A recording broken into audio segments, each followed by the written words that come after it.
I had a typical kind of childhood, I guess if you could call it typical. I had an older brother, he's 3 years older than me. My mom and dad were married, and we went to church every Sunday, to which was one of these deals where never really into it like most kids, just kind of went through the motions. I was diagnosed with ADHD when I was probably 7 or 8 years old. My parents wondered why I was always flying off the walls and bouncing every which way, and they just thought I was hyperactive. But being ADHD, it was at a time in the in the early to mid 70s, to where nobody had heard anything about ADHD. So a lot of the things that I ran into in school, I fell behind in school really early. Of course, school was never my thing to begin with. I was a solid CD student anyway, even when I was early on going in primary school. Never really liked school, never really liked the structure of it. It didn't resonate with me on any level, with the exception of the social level of it, I think. And then when I got older in middle school and high school, it was more about the social parts of it and the sports. That was the only reason that I went to school. I would have quit school probably when I was 13, 14 years old, and just never went back had it not been for those two things. But being ADHD, I was constantly behind in my studies. Always felt like the academics were just never my cup of tea. Just couldn't handle it. So I always felt inadequate. I felt like then some insecurities probably crept into my life too. Not being able to keep up with some of my friends as far as their grades, to not really wanting to show my report cards to my parents. Because as a child, I feel like even if you don't want to as a parent, I feel like so much of what your perception of things are is how you perform in school. Yeah. And how you do in school. If you're a straight A student, you get a lot of accolades. If you're in beta club or honor classes or something, you don't get a lot of praises at report card times for C's and D's. Yeah. And that's what I was constantly bringing home. And the problem with it is that there were some classes and some years where I was actually working hard and trying my best, and then still not seeing in the results either. So I think that was part of it. My parents first got separated when I was like maybe second or third grade, but then they got back together and they stayed together up into my teenage years. Got it. Yeah. How was your relationship with them, I guess, as you got older, with the grades and just going into high school, and Yeah. with all that, how was y'all's relationship? My parents were always supporting of me, and I feel like they were probably just as frustrated early on in my formidable years when I was in elementary school. They were just as frustrated at the fact. My brother is your typical first son. He's your typical overachiever. He always made A's and B's, and then I come along and can't even scratch out a C.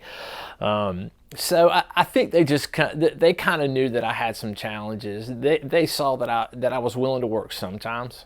There were some studies that I really excelled at, like history. Believe it or not, I loved history, the stories of it, and PE. I was always good for an A in PE. So that was always I think for my parents, they were really supportive. I have the best dad in the world and the best mom at that particular time too, for what I was going through as a teenager. It's just that you get to a point to where I feel like everybody just kind of they know, but they don't want to say it. They're like, this is just going to be how it's going to be until he gets out of high school. Hopefully we can just get him out of high school. The biggest, most formidable thing that happened to me during my teen years was probably my parents' divorce.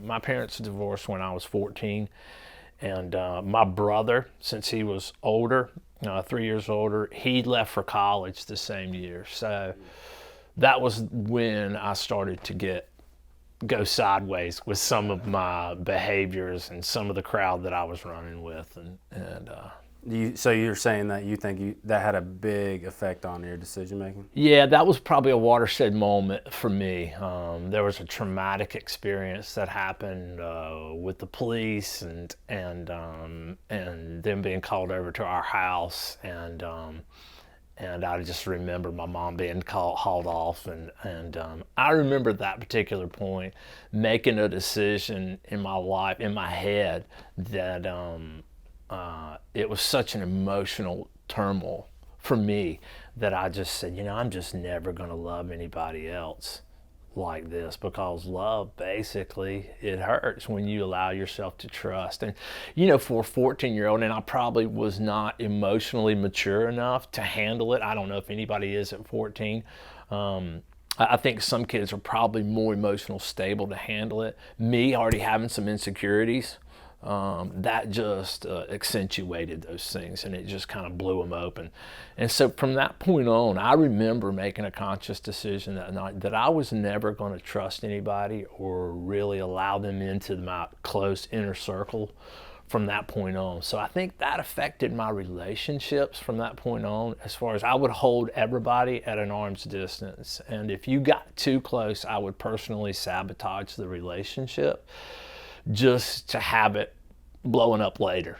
I would want to take control over it and just kind of personally sabotage it, which really led to, at that particular age, 14, 15, 16, I started running with a crowd of people that they were more in line with what I felt at that time too. But that's when the seeds, I think, of anger and resentment and bitterness just kind of came in. And I think that's when I started to deal with depression on a certain level too. Didn't know what it was. Again, at the time, it was one of those, depression at that time, unlike today where it's talked about a lot, it was unheard of. I mean, to bring it out in the open, it was unheard of. It was stuff you discussed with a psychologist or something like that. But if anybody would have found out that you were going to even see somebody for depression, there would have been a definite stigma attached to it. But that, I think, for my parents, they were really supportive. They just thought I was kind of going through those rebellious teenage years when there was probably a lot more emotional things happening to me, rather than just acting out in a behavior kind of way. There were some deep-seated things that were getting going there. Yeah, and I didn't realize it at the time either. Being 14, how would you? So this is probably a question that may reoccur a couple times throughout the interview, but how did you view God, or what did you ever think about God in the middle of all that, or at that age? I had the church we went to was a big Methodist church in High Point, and I had a youth pastor at that time, Barry Osborne, who was a great youth pastor. And I remember at like 12 years old at a camp retreat making a decision for Jesus, but as a 12-year-old boy, I didn't do anything with it. I just made the commitment. I think at that time it was sincere as I could possibly be. And looking back on it, I can see where God honored that at that particular time, even though I didn't. The rest of when I got to be 14, I basically quit youth group, and just started running, with a different crowd that wasn't obviously a church crowd.